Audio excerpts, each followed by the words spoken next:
Hello and welcome to The Appetite, a podcast brought to you by Opal Food and Body Wisdom, an eating disorder treatment center in Seattle, Washington. This is a podcast about all things food, body, movement, and mental health. And I'm Julie Church, dietitian and co-founder of Opal, as well as the nutrition director. And today I'm your host. And today we get to have Dr. Erlanger back on to be able to dive a little bit deeper into one specific area that I think most of us are aware of is weight loss medications and weight-inclusive care. So if those of you haven't listened to the last episode, Dr. Erlanger is a local Seattle physician trained in family practice. She works currently at the Emily program in the Puget Sound area, which is an eating disorder treatment clinic also. And she is a clinical professor at the University of Washington Medical School. And our paths crossed probably almost 20 years ago in just sharing clients that were struggling, that were college students in this neighborhood that were struggling with food and body issues. And our professional relationship has grown and developed.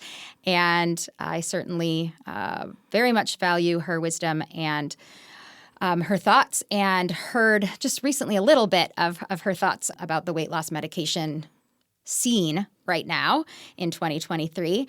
But I would love, Lisa, welcome back. And to just, I don't know where to start with the weight loss medication piece. Where do you want to start?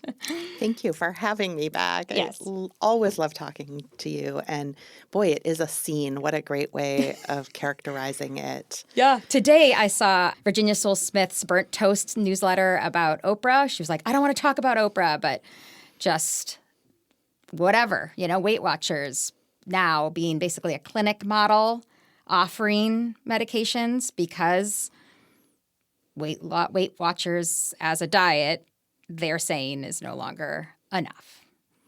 Right.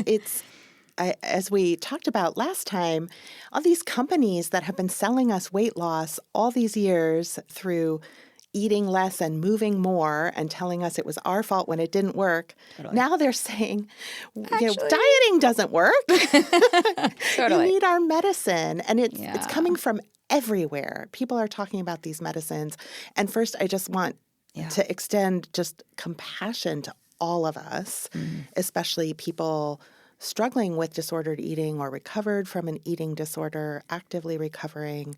Having weight loss be the topic of every news story, every conversation, every meal, watching people's bodies change rapidly is so hard. Yeah. Okay. And it can be particularly confusing if we have a personal or professional commitment to weight-inclusive care and non-diet approaches to life. To have people say that this is a game changer, this changes everything. What do you think that means, and what do you believe about that? And maybe, babe, I would love if you could give a little mini teach on what I'm even talking about. What are we even talking about in terms of this new wave of weight loss medications? That's great. And I want to start by saying that I don't think it's a game changer. Okay. It's a game changer in that it's making this game of trying to care for ourselves sustainably and compassionately really difficult. Okay. It is not a game changer in the sense that it is not suddenly possible to safely and sustainably suppress your body weight forever in a way that it wasn't possible before. Okay. That's great. That's Things a great haven't changed. Hey, mic drop. Bodies are the same as they were last year. Okay. Which is that our bodies really defend the energy stores and the tissue they've built up so preciously over the years, our bones and our muscles and our brains and our nerves. Thankfully, our bodies defend that and really work to keep us from losing weight. And I will dive into the new weight loss meds, but I'll say this is true of any weight loss med. It's true of weight loss surgery, which will have to be another podcast. I know. Okay. That's not the hot topic right now, but okay. But it's true of all of them. But today, I think we're speaking of the medicines that are called the GLP-1 medicines. This is semaglutide, liraglutide. It's Ozempic, Wegovy. Mounjaro is similar. Okay. And these are medicines that mimic a hormone the body makes called GLP-1. It's a satiety hormone. So as you eat this hormone, I'll say that again. So as you eat regularly, this hormone is released from the gut and it's received by organs all over the body, including the brain and the stomach, to say, we're getting food, we're getting food, we're getting more food. Now maybe we have enough. So a very clever idea. What if we administer that hormone and trick the body into thinking it's had enough food? Yeah. Okay. And these medicines were actually first approved and used quite widely and very effectively as diabetes medications. And that's because one of the things you need when you're eating is for the pancreas to secrete insulin, which is the way your body absorbs sugar and fat from your meal and unlocks the cells to let the fuel in so everything works the way it's supposed to work. Well, in diabetes, whether it's type 1 or type 2, there isn't enough insulin given the body's circumstances to get that fuel into the cells. The GLP-1 hormone, one of the things it does is stimulate the pancreas to release insulin, thereby helping the body lower blood sugar levels after a meal by moving the sugar into the cells where it's supposed to be to run our wonderful machine. So it was first released as a diabetes medication, and it's been extremely effective as a diabetes medication. I have found, like many providers found, that its effectiveness was limited by the fact that many people lost their appetite, developed nausea or vomiting or bowel dysregulation, and really had trouble taking it, even at a diabetes dose, which is substantially lower than the weight loss dose. One of the problems I had with my patients with diabetes taking it is that patients with diabetes are often afraid to eat all they're hungry for because they've been taught that their blood sugar rising is their fault and that the solution is to eat less. And so they're already often not nourishing adequately and regularly. And when they lose their appetites, it's even harder to do so. It actually turns out it's really hard to treat blood sugar in someone who's eating erratically and irregularly, because one of the best ways to manage blood sugar is to eat regular, nourishing, satisfying, balanced meals. And so when people lose their appetite, that just gets really difficult. But of course... So complicated, right? So complicated. Okay, yeah. keep going. But of course, the weight loss industry was like, wow, people are losing their appetite and not eating? What? That's exactly what we want. Exactly. Bingo. So but most people on it for diabetes, if they lost weight, it was somewhat modest. And some people don't change their weight at all. So we have a medicine that it makes sense that it suppresses appetite. People take less in, but they weren't really losing enough weight. So let's give more of it. Yeah, so the dosing is more. It's significantly larger. And that's what got approved as a weight loss. And it got fully approved by the FDA to be for weight loss purposes, true? Yes. Now, some of the medicines at some of the doses have FDA approval for weight loss, but in medicine, we often use medications. Yeah, off-label. Off-label. Okay. So there's several medications at several doses that are used in this way for weight loss. Can I dive into what the study showed? Sure. Yes. Tell us. Okay. Tell us. Okay. Well, I like to start a debunking session like I'm about to run. Please, please. Considering what would we hope the research showed? So if we consider that there have already been millions of prescriptions for these weight loss drugs. Okay. Drugs that people are expecting they may have to take for the rest of their lives, and they've been recommended for children as young as 12, so people might be taking them for 70, 80, 90 years. Yeah. What would we hope the study showed? I don't know. What are your thoughts? Well, I mean, the people that want to make this a weight loss drug would want to see actual sustained weight loss, and I would assume a pretty large percentage of the body weight. I don't know, like high numbers. Yeah. That's what I would assume. And if you the were going to research- take it, what would you hope the study showed? Not a lot of side effects too. I guess I would want it to just do only what it's supposed to be doing, not anything else. Yeah, exactly. And I would assume that the FDA was watching for those same things, right? I think Okay. so. When I look at a study like this, I'm wondering, did the study include people like me or like my patient? Okay. Did the medicine do what they're saying it does? Yeah. Yeah. And did it do it safely and effectively? Okay.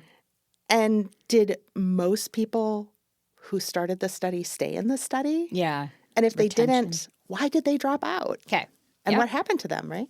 Okay. And then was it studied for as long as my doctor is telling me to take it, Yeah. right? Yeah. Because if I'm expecting to be on it for 50 years, do we know if it's safe to take for 2 years, 3 years? How long do we know? So when I dove into the research, I saw that sadly that none of that is what has been found. The medications were approved on a 56-week study. They called it a 56-week study, but we can quickly do the math and say that means 1 year. 56 what? So funny. Exactly. It sounds good. 1 year. Yeah. What we saw is that at the beginning of the study, there was pretty rapid weight loss in the groups taking the medicine and more weight loss in the people taking higher doses. But there's actually pretty significant weight loss in the placebo group as well, which shows us what I think we know, which is that the less you're able to eat, the more rapidly you will lose weight initially. Okay. Yeah. Right? Unless you've weight cycled a lot, in which case the body actually can become very resistant to changing body size, even if you're not eating. But most interventions, the less you can eat, the more rapidly you will lose weight. But what we saw in these studies is what we also see with any type of intervention that helps us eat less, which is that even when people stayed on the medications, after about 16 weeks, the rapid weight loss stops and it begins to plateau. So that by the end of the 56-week study, even the highest dose group had plateaued and had actually begun to gain weight. Okay. And that's when the study was stopped. Okay. Now, ethically in research, if nearing the end of your study results are changing rapidly, you don't stop the study because you have to actually know what's happening, because you can't really say that what happened at the beginning is what's going to happen at the end if it was changing. Yeah. But it's not surprising that weight was had plateaued and starting to go up, because the way these medicines work, it's not magic. It helps the people taking them to restrict food. I mean, they're eating less. And as we learned in our first episode, the body is elegantly designed to prevent you from withering away into nothing if there's no food around. Yeah. And it becomes very clever at getting you to eat what food is around. And it actually begins to conserve energy in a way that will conserve or even gain energy stores without you eating a whole lot more. Yeah.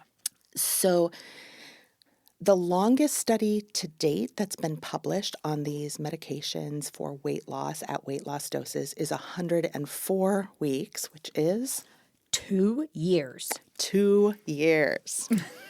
Exactly. Wow. And while some people have maintained or have regained to a level of weight that's still below their starting weight, we know that if we really want to see long-term effects of a diet, we have to look out 5 to 10 years.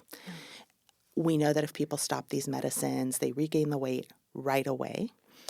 And we don't know, but we can guess that even if they continue them, they will slowly regain the weight. And that's just the weight loss part. I have all sorts of other things to tell you about them. I know. I was going to say, because that's the other piece is like, are they... I was wondering about the sort of health status related to it, because so many people are, relating to that. Yeah, well, do they make people healthier? There was a lot of excitement around an announcement by Novo Nordisk, which is the company that makes the medicine, that a study showed that people taking these medications had fewer heart attacks, cardiovascular events. That was publicized before it was ever published in a peer-reviewed journal. Wow. And picked up by the news and by doctors long before we could actually read the study. The study is available now. And what we saw is that there were fewer cardiac events in people taking this medicine, but the number needed to treat, meaning the number of people who would have to take the medicine in order to prevent one heart attack, was very large.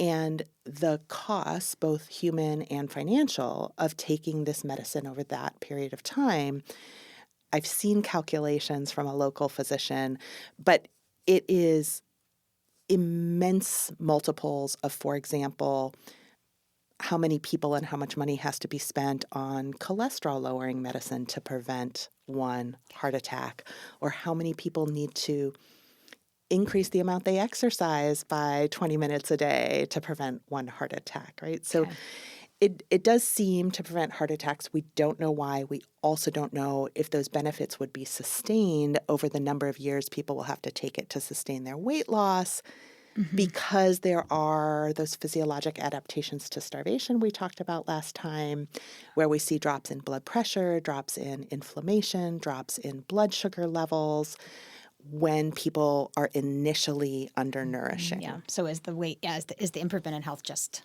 synced up with that being a time where they're just undernourishing themselves? So we don't know. That might help. Okay. Some people report feeling great when they lose weight on these medications. Some people report having more energy, being more mobile. One of the things we hear a lot from people who've struggled with food and body relationship over time is what a relief it is to have appetite suppressed. And we hear people talk about, quote, food noise, unquote, being suppressed, which is not surprising. We're taking a satiety hormone, and that can be such a big relief. And we don't really know yet, are those people for whom food noise was abnormally high? Or were those people who were chronically undernourished and therefore their body was asking for more food? And we just don't know. But I wouldn't begrudge anyone who is feeling relief at being smaller or having less disruption in their food and body relationship pursuing this. Of course, we want to experience less stigma and experience less distress. My concern is that there are also very high levels of side effects. People report being repulsed by food, not being able to eat, vomiting, not being able to enjoy meals with friends. There is some stigma around losing weight this way. So while it's very respectable to, quote, go to the gym and, quote, eat healthy and get fit and trim, it's kind of a shortcut. Interesting. You know? The lazy way to do it? Wow. I mean, there's nothing lazy about starving yourself, but yes, that maybe we know this, the research around people who lose weight with bariatric surgery shows that they don't accrue the same social approval as people who lose weight through diet and exercise. And so I would expect it's similar with the weight loss drugs. Okay. But even more importantly is that the study didn't look at a lot of the side effects I care about when I'm thinking for myself or my friends or my patients. They did not look at long-term disordered eating or relationship of food and body or long-term blood sugar management or relationship with the healthcare system. We know with other diets, patients tell us that when a physician prescribes weight loss and I go and I do exactly what the physician told me, and then over time it doesn't work, that disrupts trust in the healthcare system. And also when patients regain weight, they're less likely to come for follow-up. And that when patients believe that they weigh too much, they're less likely to engage in self-care and healthcare behaviors at all, less likely to exercise regularly, more likely to eat in disordered ways. So I really care about what happens to these people over time in their relationships with themselves and their bodies and the healthcare system. We also don't know what happened to all those people who dropped out of the study. right? What are their outcomes? Because a certain number of people need to take this medicine for one person to lose an amount of weight they're happy with. But how many people are harmed by taking the medicine? And essentially, what cost are we asking people to pay to be perhaps one of the people that lose a lot of weight? We're already seeing in Europe that the companies are being investigated for increased reports of suicidality, self-harm, and suicide. And this has been true with all the other weight loss drugs and with bariatric surgery. True. So it's like, why wouldn't it happen in this population or with this medication also, right? Exactly. And I mean, you're probably thinking the same thing I am, which is we know it's also higher in people with eating disorders. And I wonder, just the undernourished brain Right. is a mildly irrational, very emotional brain. And we see increased suicidal thinking in people who are undernourished, intentionally or unintentionally. But there may also be a direct effect of the medication, and there may be increased cancers, definitely thyroid, but maybe pancreas, and there is increased pancreatitis, which can be life-threatening. And this is just in 2 years in adults. Oh, my goodness. Okay. And it is. It's like that. There's so many angles. I feel just really mostly disturbed by how short the studies are. I think from my standpoint, and maybe I'm ignorant to think that other medications that are coming out on the market and being approved would have more long-term backing, especially knowing this is like literally you must use it for the rest of your life. That's the recommendation. It's not a short-term medication. That the ethics of having something be approved, not even anywhere close to a lifespan, is so concerning. Exactly. And I think there are some dual standards, right? When we think about how long a medication is tested before it's approved, a lot of it depends on how it's going to be used, right? So an antibiotic, I want to follow people a little after they've taken it to make sure there's no unexpected side effects. But I just need to know it's safe for that short period of time. And then most drugs are set up for a post-marketing surveillance so that if there's something that happens at a very rare frequency but is serious, it'll get picked up over time in marketing. And that's how we've learned that some antibiotics, for example, can rarely cause tendon ruptures or that kind of thing. Okay. But this medication is interesting because it's being marketed as a treatment for a disease, right? A disease that's been named obesity by largely under the influence of lobbying groups paid for by the pharmaceutical companies that then developed this drug. But really, in a lot of ways, it's a lifestyle medication in that people are taking it because they want to be smaller, even if it doesn't make them healthier. And if I'm thinking about something people are going to take for the rest of their lives in the hope that it will make them healthier, think of like a multivitamin, right? Okay. Fish oil. Okay. Yeah. Right? I really want to know that it's harmless. Yeah. Right? And it takes longer to know that something's harmless than it does to know that it has a positive effect.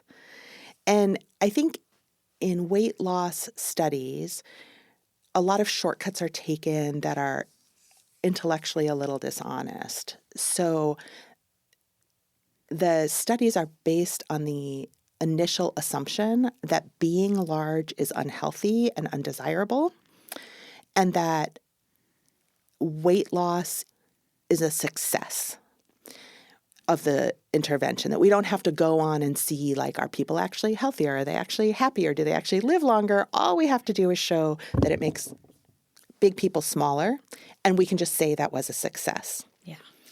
And that's not a shorthand we allow in any other kind of intervention research, particularly pharmacologic research. Like, if you're going to market a new blood pressure medicine, you're obligated not just to show that it decreases blood pressure, but that it actually reduces episodes of cardiovascular events that were typically associated with blood pressure. But with weight loss medicines, as long as it lowers the body size, it's considered good. And so that's where I think we get these situations where it was such a short test because it showed that weight loss occurred. We've already agreed implicitly as a medical and social community that if weight regains, that's not the intervention's fault, it's the person's fault, right? Exactly, so, right. Boom, we're done. Yep. But I think even more importantly, there's been an official recommendation from the American Academy of Pediatrics that kids as young as 12 be offered these medications. And there have been no studies in kids of that age, not even 104 weeks. Wow. And they're already being recommended. And these are kids that need to be growing and building bone and building brain. Yeah. And then they're going to undernourish themselves. Mm-hmm. And they're not respecting the long-term consequences of that undernourishment at all. Yeah. Thinking the body's going to do something to make up for that. I've seen it too much that just undernourishment is so basic. Nourishment is such a basic part of human existence that is not going to be dramatically changed by some new synthetic drug. Right. And so how do we reconcile this with weight-inclusive care when people understandably are so desperate to change a stigmatized body and to be healthy? And they've been told that this medicine will make them healthier and being smaller will make them healthy. And I know a lot of medical prescribers are struggling ethically with whether they should prescribe this medicine, even though they understand the research to be pretty poor, because of how reasonable it is for a person to want to escape being in a stigmatized body. And just individually, we're all watching people who seem to be success stories. I think there's a lot of people intrigued by it, too, getting pulled in that wouldn't have are done with dieting. And now having to go through a whole nother process around, well, am I actually done with this medication too? Am I going to try this or not?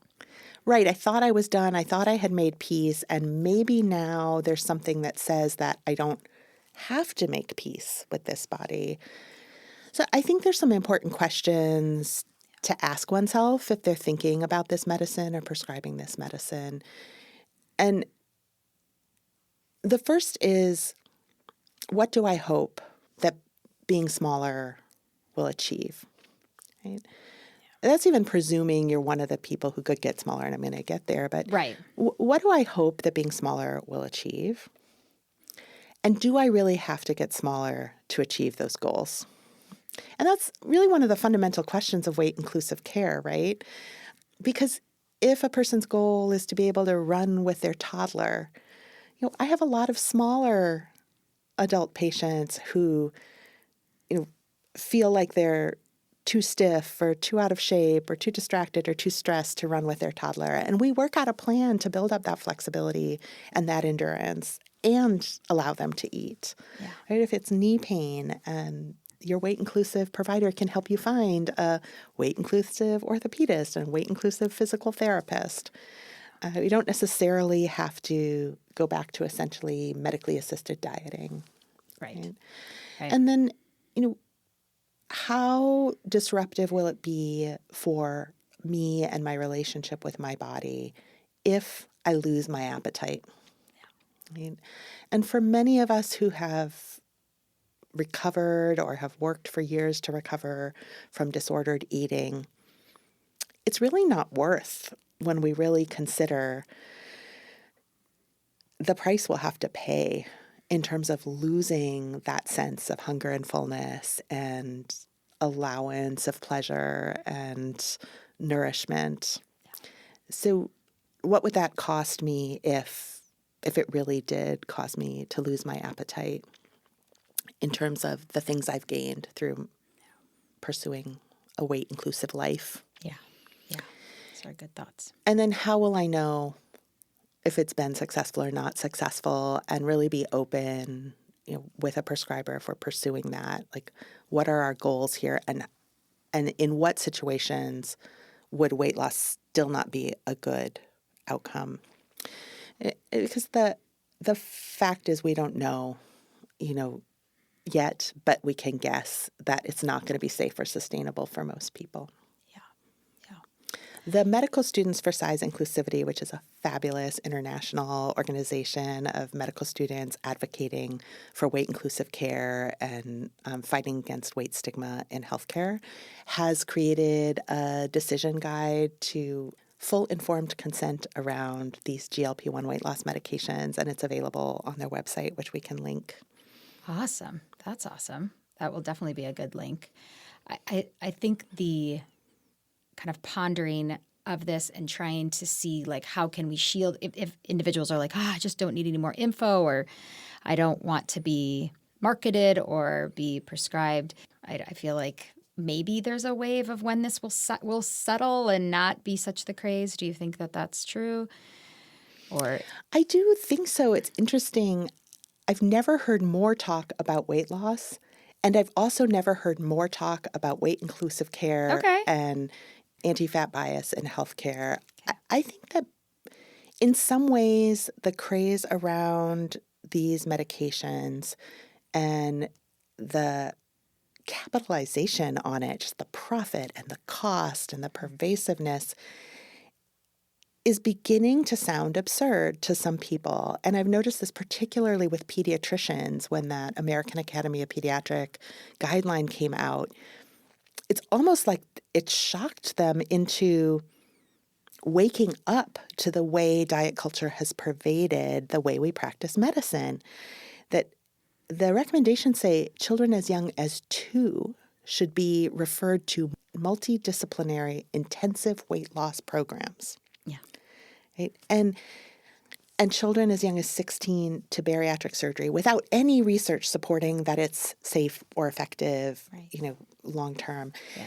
And so in some ways we may have just crossed a line where it's like, no, I don't want to keep trying these things. I don't want to keep injecting myself. I don't want to keep being hungry. I don't want to keep ending up in eating disorder treatment, as fabulous as these programs are. Right. We wish our doors could be closed, right? Yes. I want to live my life without everyone telling me that I should be smaller and how to be smaller.